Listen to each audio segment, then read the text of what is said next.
प्रणिपात सभी को। महाभारत की लास्ट वीडियो में हमने जुजुत्सु के बारे में डिस्कस किया था, जिसके बारे में बहुत ही कम लोग जानते थे। जिसने भी वो वीडियो नहीं देखी, मैं लिंक में उसका डिस्क्रिप्शन दे दूंगा, आप वहां से देख सकते हैं। परंतु आज हम ऐसे शख्स के बारे में डिस्कस करेंगे जिसके बारे में आई एम श्योर हर कोई जानता होगा, और वो पात्र है मामा Shakuni.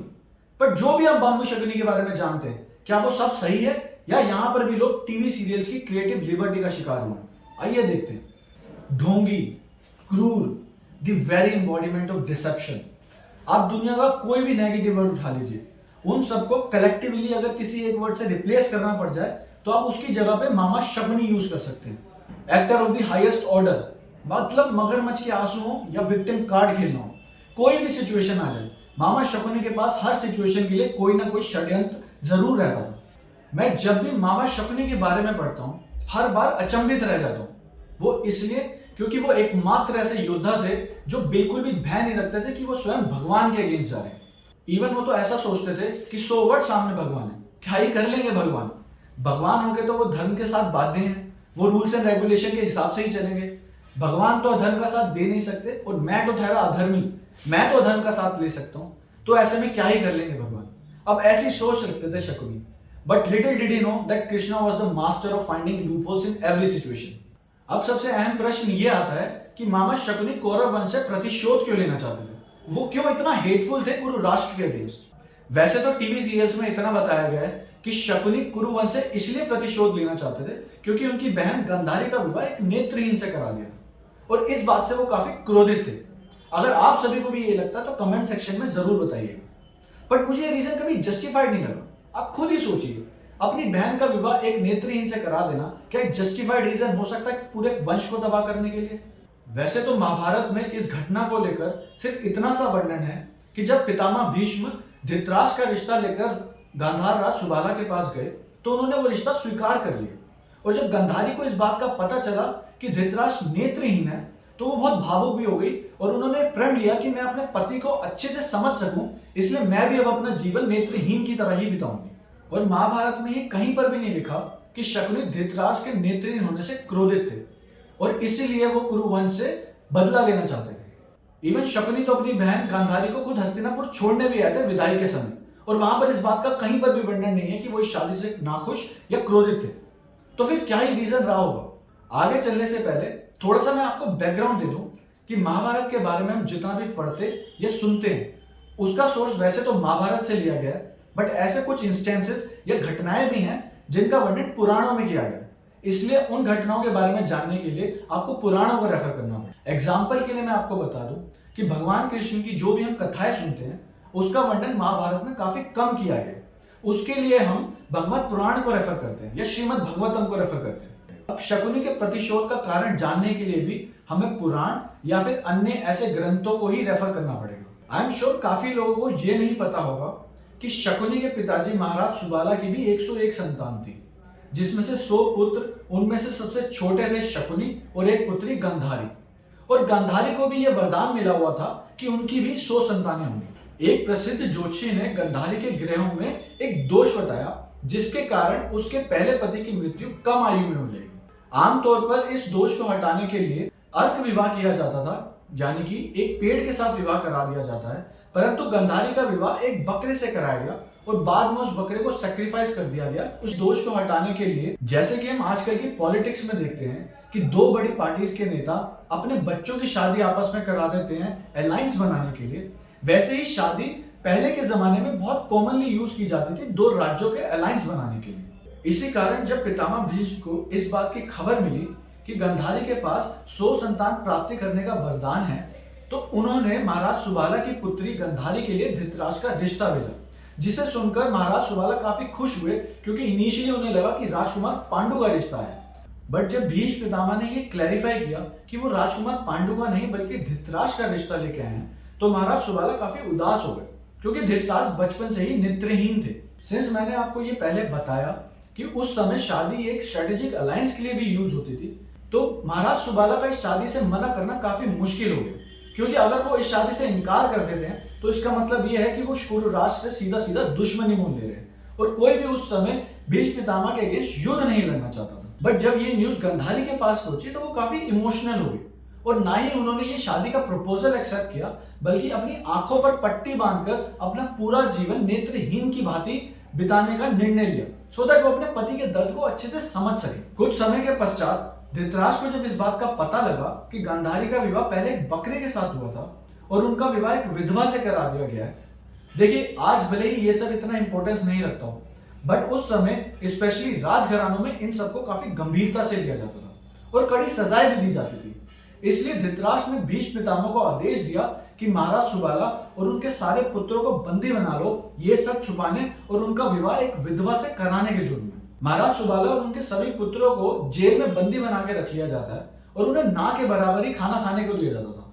Basically they were starving them to death. और जब यह बात महाराजा सुबाला को रियलाइज हो गई कि ऐसे तो हम सारे के सारे मर जाएंगे, तो उन्होंने इस बात का निर्णय लिया कि हम में से कोई एक जीवित रहेगा जो कि बाद में धृतराष्ट्र और पितामह भीष्म से बदला ले सके। इसलिए सुबाला ने एक टेस्ट रखा और एक हड्डी का टुकड़ा अपने सभी पुत्रों को दिया और कहा कि इसमें से जो भी एक धागे को पास करा देगा वही हम में से जीवित रहेगा। बट सारे के सारे इस टेस्ट के अंदर विफल हो जाते हैं। फिर टर्न आता है शकुनी का। शकुनी एक कीड़े से उस धागे को बांधता है और हड्डी के दूसरे एंड पे एक चावल के दाने को रख देता है, और जब वो कीड़ा उस चावल के दाने को लेने के लिए हड्डी के बीच में से निकल जाता है तो वो थ्रेड पास हो जाता है। इसके बाद सुबाला कहते हैं कि हमारे लिए जो भी खाना आता है वो सिर्फ शकुनी को ही दिया जाएगा।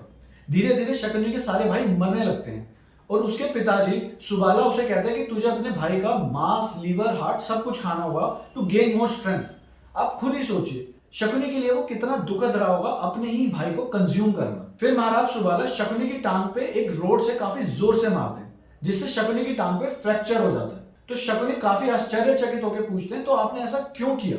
जिसके जवाब में सुबाला कहते हैं कि जब भी तू लंगड़ा के चले तो इस दर्द का एहसास तुझे बार बार याद दिलाता रहे कि तुझे हम सबका प्रतिशोध लेना। जब उसके सारे भाई मर जाते हैं और उसके पिताजी सुबाला का भी अंतिम समय नजदीक आ जाता है, तो उसके पिताजी कहते हैं कि मेरे मरने के पश्चात मेरी हड्डियों से तुम पासे बनवा लेना, बेसिकली डाइस, और वो डाइस तुम्हारी हर एक आदेश का पालन करेंगे। शकुनी के सारे भाई और पिताजी के मरने के पश्चात वो धृतराष्ट्र से माफी मांगता है और अनुरोध करता है कि उसे छोड़ दिया जाए, सो दैट एटलीस्ट वो अपने भाइयों को और पिताजी का अंतिम संस्कार तो कर सके। इसके लिए वो अपनी लॉयल्टी भी प्लेज करता है कि गांधार कभी भी हस्तिनापुर के अगेंस्ट नहीं जाएगा। तो गांधारी और शकुनी के काफी अनुरोध करने के बाद उसे रिहा कर दिया जाता है और अपनी लॉयल्टी प्रूव करने के लिए वो हस्तिनापुर में ही रहता है। शकुनी ने वो सब किया जिससे कुरु वंश में कभी भी पीस डील ना हो, जैसे कि लक्ष्यग्राह में पांडवों और माता कुंती को जलाकर मारने का प्रयास हो, युधिष्ठिर को डाइस गेम खेलने के लिए ट्रिक करना हो, पांडवों को वनवास और अज्ञातवास भेजना हो, या उनके अज्ञातवास के कंप्लीशन को मानने से इनकार करना हो। सब उसने इसलिए किया सो दैट महाभारत का युद्ध अटल साबित हो जाए, क्योंकि उसे पता था कि पांडव सारे के सारे देवपुत्र हैं और वो कुरु वंश को महाभारत के युद्ध में परास्त कर ही देंगे। महाभारत के युद्ध के 18वें दिन सहदेव और शकुनी जब आमने सामने थे, तो शकुनी को इस बात का रियलाइज हो जाता है कि वो उसका अंतिम समय है, and this is the moment he is waiting for. क्योंकि धृतराष्ट्र के 99 पुत्रों की मृत्यु हो चुकी होती है और सिर्फ दुर्योधन बचता है। हैंस उसका जो बदला था वो पूरा हो चुका था, और ऑल्सो एज अ क्षत्रिय रणभूमि में लड़के मरने से बड़ा कोई ओनर हो नहीं सकता, इसलिए वो काफी खुश था कि वो रणभूमि में मर रहा है। Shakuni was quite satisfied during his last moment, क्योंकि उसने वो सब अचीव कर लिया था जो वो अचीव करना चाहता। ये तो एक सिनेरियो हो गया। अब कुछ मॉडर्न वर्जन्स में ये कहा गया है कि हस्तिनापुर और गंधार के बीच में युद्ध हुआ था, जिसमें गंधार बुरी तरीके से पराजय हुआ और उसमें शकुनी के भाइयों का वध कर दिया गया। फिर युद्ध को रोकने के लिए पीस डील में भीष्म ने गंधारी का विवाह नेत्रहीन धृतराष्ट्र से करा दिया था as a war trophy, Gandhar को और ज्यादा ह्यूमिलिएट करने के। इसी कारण शकुनी इसका प्रतिशोध लेना चाहता था कुरुवंश को तबाह करके। बट इस वर्जन का वर्णन हमें कहीं पर भी नहीं मिलता, हैंस हम इसको कहीं से भी ऑथेंटिकेट नहीं कर सकते। परंतु जब हम एक्चुअल महाभारत को पढ़ते हैं, वहां शकुनी के पिताजी महाराज सुबाला और उसके भाई अचाला और विशाखा का कई बार वर्णन हुआ, जैसे कि वो द्रौपदी के स्वयंवर में भी प्रेजेंट थे, युधिष्ठिर जब इंद्रप्रस्थ में राजसूय यज्ञ कराते हैं वहां भी प्रेजेंट थे, और अचाला और विशाखा महाभारत का युद्ध का भी पार्ट थे, जो 12वें दिन पर अर्जुन के हाथों रणभूमि में अपने प्राण त्याग देते हैं। तो अब यहाँ पर जेल वाली स्टोरी से कॉन्फ्लिक्ट आ जाता है। अगर जेल में महाराज सुबाला मारे गए थे तो वो राजसूय यज्ञ में कैसे प्रेजेंट थे, और कैसे महाभारत के युद्ध में शकुनी के 2 भाई लड़ रहे थे, और सिर्फ सुबाला की मृत्यु जेल में नहीं हुई थी और वो राजसूय यज्ञ में प्रेजेंट थे, तो उनकी हड्डियों से डाइस बनाने वाली स्टोरी का भी कोई रेलेवेंस नहीं रह जाता। तो आखिर हुआ क्या था, क्या रीजन है आखिर?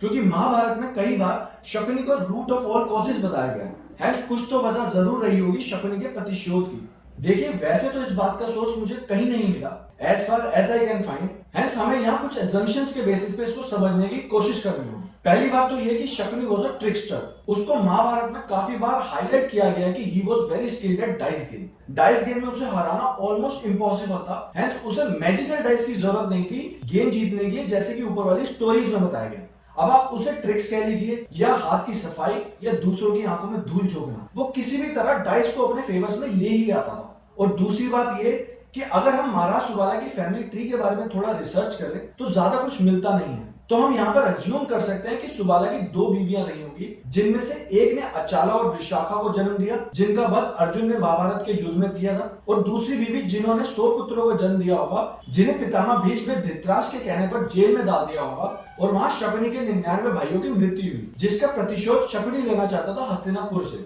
हेंस शकुनी के प्रतिशोध का सत्य यहीं कहीं बिटवीन द लाइंस में ही है। अब आप उसे कैसे देखना चाहते हैं ये मैं आप पे छोड़ता हूँ। अच्छा, कुछ लोग ऐसा भी कहते हैं कि सिंस महाभारत के अंदर शकुनी और उसके 100 भाइयों का वर्णन नहीं है तो ऐसा कुछ हुआ ही नहीं था। जैसे शकुनी को पोर्ट्रे किया जाता है, उसको नेगेटिव दिखाया जाता है या मास्टरमाइंड बताया जाता है महाभारत के युद्ध का, वो वैसे एक्चुअल में था नहीं। वो तो अपने भांजों से काफी मोह रखता था, इसलिए उन्हें राजा बनते हुए देखना चाहता था। तो जैसा उसको दिखाया जाता है, जितना नेगेटिव उसको दिखाया जाता है, वो ऐसा बिल्कुल भी नहीं था। और ये इस वर्ष के थ्रू इस बात को प्रूव करते हैं कि शकुनी तो महाभारत का युद्ध एक्चुअली में रोकना चाहता था, और वो दुर्योधन को एडवाइस भी करता है कि उसे पीस डील ले लेनी चाहिए। देखिए, ऐसा बिल्कुल भी नहीं है, क्योंकि ये वर्ष जो है वो चेरी पिक किया गया। अगर शकुनी एक्चुअल में महाभारत का युद्ध रोकना ही चाहते थे तो वो क्यों भीम को विष देकर मारने की कोशिश करते, क्यों लक्ष्य ग्रह में पांडवों और कुंती को मारने का षड्यंत्र रचते, क्यों युधिष्ठिर को गेम खेलने पर मजबूर करते, और जब पांडवों का वनवास और अज्ञातवास खत्म हो गया था तो उसके कंप्लीशन को मानने से इनकार करने वाला भी शकुनी ही था। देखिए, Shakuni was a master tactician. उसे पता था कि कहां पर कैसे रिएक्ट करना है। उसे यह भी पता था कि गुरु द्रोणाचार्य, धृतराष्ट्र, पितामह भीष्म और अन्य सभी योद्धा इस पीस डील के लिए रूट कर रहे हैं।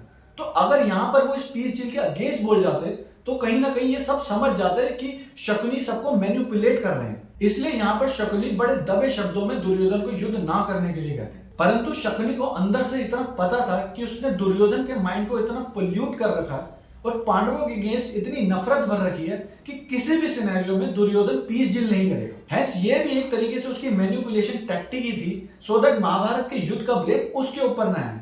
As I told you before कि he is a master of deception. Since as a क्षत्रिय उसकी मृत्यु रणभूमि में हुई थी और वो धर्म युद्ध का पार्ट बना, जिससे आने वाली जनरेशन को सीख मिले, तो उसे स्वर्ग की प्राप्ति हुई।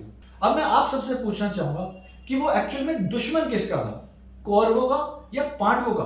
और इवन दो हमें उसे प्रतिशोध का रीजन कितना भी जस्टिफाइड क्यों ना लगे, क्या हम उसके रिवेंज को न्याय कहेंगे, जिसमें ना सिर्फ कुरुवंश बल्कि 80% of the total mall population भी अपनी मृत्यु को प्राप्त हो गए थे?